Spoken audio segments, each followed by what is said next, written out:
So I wanted to try a new little art experiment. So I found a black and white photo of a lion online, and then I ran it through a program that pixelated it.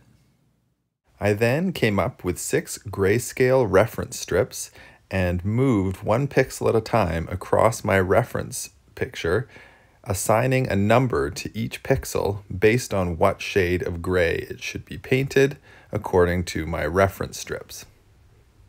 So I have now finished numbering all the pixels on my reference drawing with which shade of gray I'm going to use. So it's kind of like a giant homemade paint by numbers. So my next step is to completely grid out the trampoline.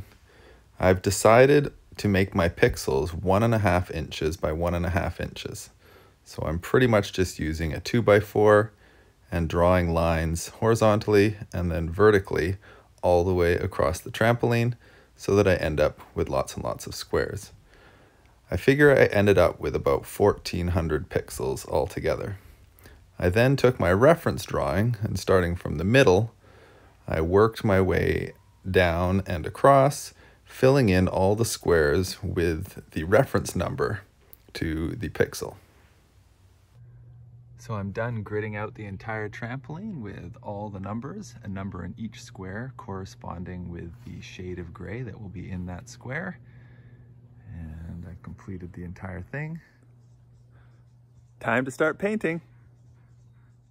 Initially, I decided to paint the number 1s, which was my darkest shade of gray other than black, but very quickly I realized it made much more sense for me to start with the lightest colors and work toward the darkest colors if I was going to be potentially overlapping the edges. So I did the number 6s instead, which was my lightest shade of gray.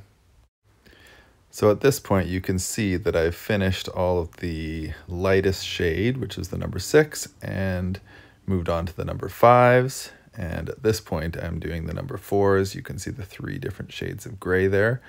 The number 4, 3, and 2 were the ones that had the greatest number of pixels.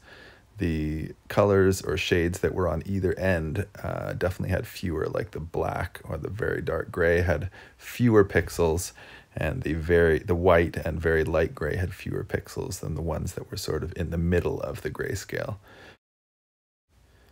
It's funny because when I look at it now, I feel like I can actually already see the image emerging at this point, even though it just looks like a bunch of gray squares. Because I know what the image is going to be, my mind sort of fills in the empty space. When I was deciding what shade of gray to do each square, I basically just had to sort of create 6 different shades out of some black and white paint that I had, and just have them be different enough so that as I painted them, there was contrast from one square to the next.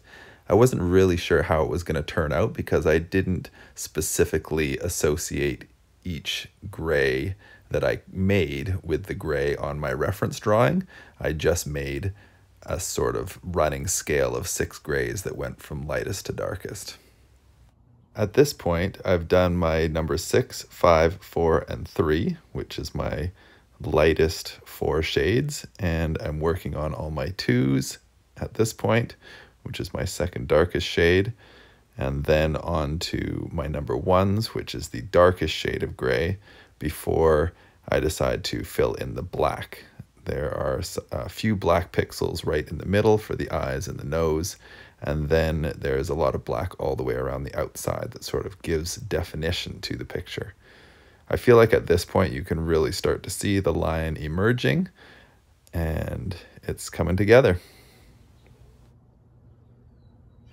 So at this point I've done all my shades of gray, and I'm just filling in the black.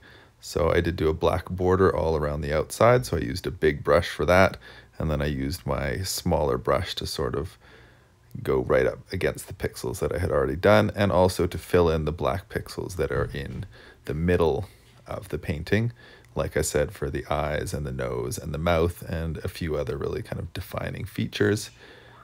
And look at that, we're pretty much done. Turned out pretty nicely. You can definitely tell it's a lion. Hope you enjoyed the making of this painting. On to the next art experiment.